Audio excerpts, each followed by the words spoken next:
చెలి మనసే శివధనుసైనది తొలి చూపుల వశమైనది వలపు స్వయంవరమైనప్పుడు గెలువనిది ఏది ఒక బాణము ఒక భార్యన్నది శ్రీరాముని చిరయసమైనది శ్రీవారు వరమిస్తే సిరులన్నీ నావి తొలి చుక్కవు నీవే చుక్కానివి నీవే తుదిదాకా నీవే మరు జన్మకు నీవే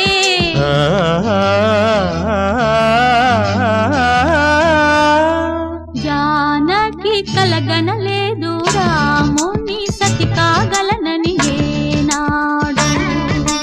రాముడు అనుకోలేదు జానకి పతి కాగలనని ఆనాడు